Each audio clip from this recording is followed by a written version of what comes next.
Some of the world's oldest preserved art is the cave art of Europe, most of it in Spain and France. And the earliest cave paintings found to date are those of the Chauvet cave in France, discovered in 1994. And, I remember when I heard about the results of the dating of the Chauvet paintings, I said to my wife, "Can you believe these paintings are over 30,000 years old?" And my 3-year-old daughter piped up and said, "Is that older than my great-grandmother?" But that was the oldest age she knew. And come to think of it, it's pretty hard for me to really understand how long 30,000 years is, too. I mean, we tend to think the people who lived at that time must have been pretty primitive. But I'm going to show you some slides in a few minutes, and I think you'll agree with me that this art is anything but primitive. They're masterpieces, and they look so real, so alive, that it's very hard to imagine that they're so very old. Now, not everyone agrees on exactly how the number of the Chauvet paintings have been dated by a lab to 30,000 or more years ago.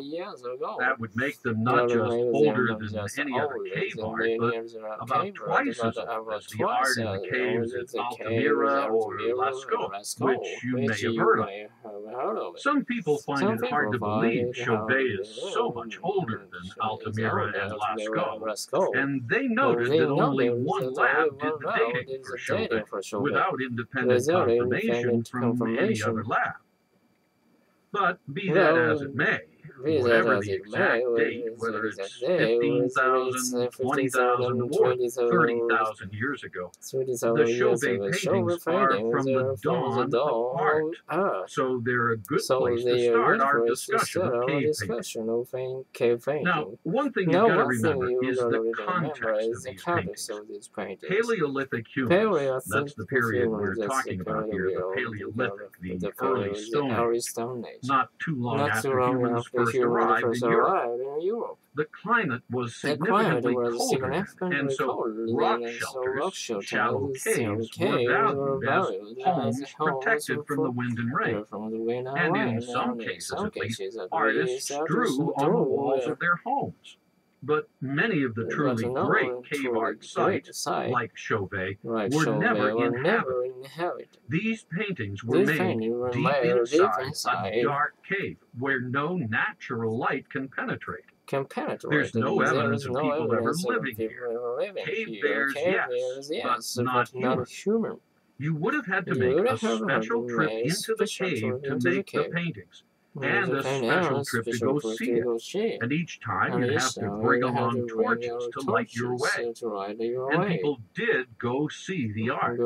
There's charcoal marks from their torches on the cave walls, clearly dating from thousands of years after the paintings were made. So we can tell people went there. They came, but they didn't stay. Deep inside a cave like that is not really a place you want to stay.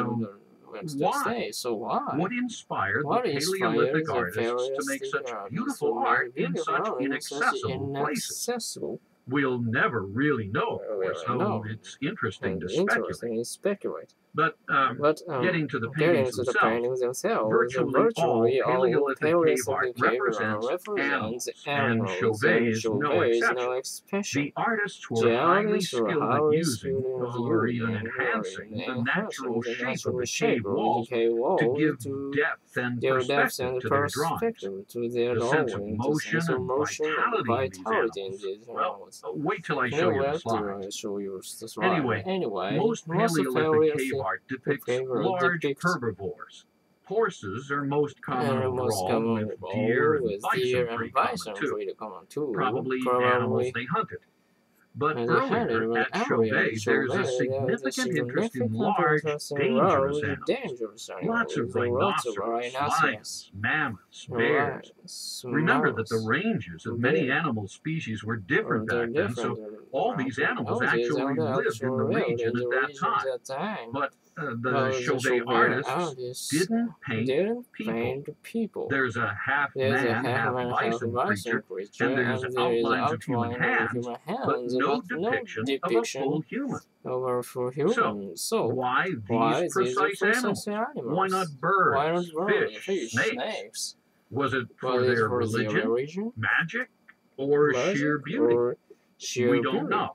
But whatever it was worth it to them to spend hours deep inside a cave with just a torch between them and utter darkness. So, on that note, let's dim the lights so we can see these slides and actually look at the techniques they use.